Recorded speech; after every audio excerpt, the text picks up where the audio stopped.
Olá, tudo bem?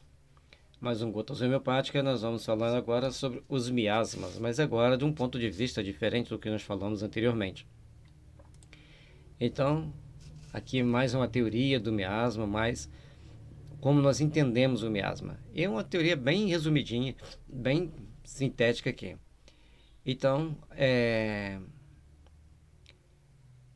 a psora é responsável por todas as doenças crônicas. Uma hidra de mil cabeças. São os nossos traumas mais profundos e que não queremos nos lembrar deles.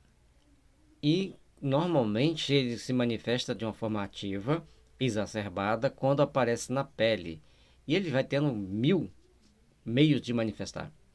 Então, essa coisinha chamada por Hahnemann de psora, ele deriva-se de uma psoríase suprimida, de uma sarna suprimida, conforme normalmente é dito. Mas é muito mais complexo do que isso, certo? Então são aqueles traumas mais profundamente enraizados, que a gente não gosta de lembrar deles, e ele então é o primeiro miasma, e é um miasma primário. Depois vem a psicose. É a responsável pelos medos e dificuldades de compreender o transcendente. Aí vem inflamações, neoformações, dúvidas e uma série de outras reações relativas a isso. Na psicose, normalmente as unhas ficam acanaladas, aquelas unhas que ficam cheias de marquinhas, como se ela tivesse sextavada ou oitavada, né? E é um miasma também primário, muitas dúvidas, o cabelo é bipartido, e quando vai fazer o xixi sai aquele chuveiro. Aí depois nós temos o luetismo, ou sifilinismo. Então, é o responsável pelos desafios, pelas buscas, pelos enfrentamentos. Também ulcerações, ataca os órgãos nobres, ele é um responsável pela violência e pela intelectualidade distorcida. A pessoa pode ser extremamente inteligente ou ter uma grande dificuldade de aprender. Então, também é chamado de miasma primário. Aliás, também é um miasma primário, certo? Por isso tem esse número, esse primeirozinho aqui no finalzinho do slide, do texto. Então, a psora são os traumas mais profundamente enraizados e são derivadas de um problema de pele que foi suprimido, normalmente é considerado assim, mas eles são aqueles problemas que você não quer se abrir dele para falar dele para ninguém. Depois nós temos o caso da psicose, que vem com as dúvidas e os medos, e o luetismo com o desafio, certo? Então, o luetismo, ele é aquela pessoa que tem aquela moral assim: a filha do vizinho de minissaia é linda, mas a filha dele ele não gostaria que andasse de minissaia. Só para a gente ter um exemplo, a gente vai comparar depois com o aditismo. No tuberculinismo, é uma situação um pouco mais delicada. É o responsável pelas culpas, pelo altruísmo, que são fatores relativamente bons, né? A culpa você vai ter sempre o limite para não fazer as coisas para ficar se sentindo culpado. O altruísmo é importante, você ser altruísta, você ser solidário, você colaborar com os outros, mas também, se ele desequilibrar, ele tende a ir para a promiscuidade, certo? Aí promiscuidade e culpa vai dar um aiditismo, que a gente vai ver mais à frente. E os problemas são sempre retratados no sistema respiratório e muita baixa imunidade. É um miasma secundário. Ele foi descrito por Anthony Nebel e Leon Vanier, certo? Então, ambos fizeram essa pesquisa, trouxeram para nós essas informações.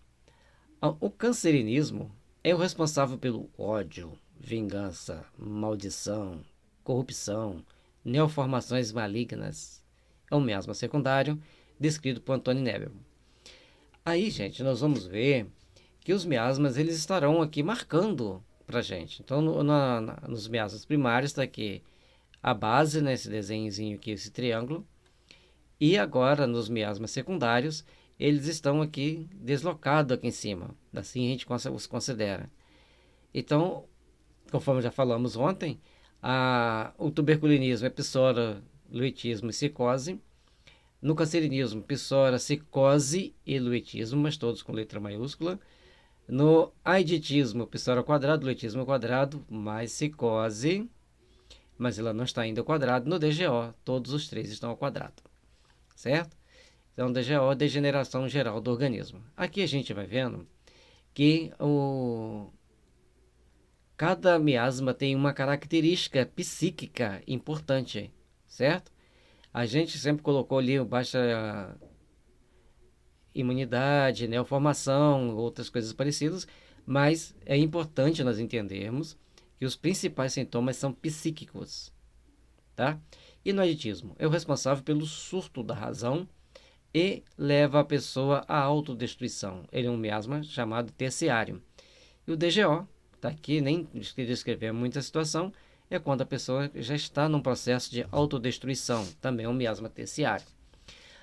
Foram descritos por nós. Olha, gente, aí aqui, aiditismo não é AIDS, certo? É uma propensão a ter AIDS, como a te levar para qualquer doença autodestrutiva. Nós temos que entender que o surto da razão está quando a gente deixa que esses sentimentos de culpa, de vingança, de ódio, de maldição se exacerbam. Lógico que não é tão simples assim, mas nós temos que aprender a educar a nossa mente, aprender a nos tratar devidamente com homeopatia. Então, o adoecimento vem da psora para o DGO e o tratamento do DGO para a psora. A psora vai ser a última a ser tratada, a última a ser encarada e é muito delicada de ser mexido com ela. Bom, espero ter esclarecido para vocês mais um pouco dessa questão dos miasmas. Lembrando que as PICs, Práticas Integrativas e Complementares da Saúde, também filosofia multidisciplinar da saúde, são os pontos que nos unem ao todo. Que as bênçãos celestes estejam nos envolvendo e nos fortalecendo e impulsionando-nos para o crescimento espiritual, para o entendimento das regras que regem nossa vida, das regras que nos impulsionam para um caminho de paz, de harmonia e de confraternização legítima entre todos nós.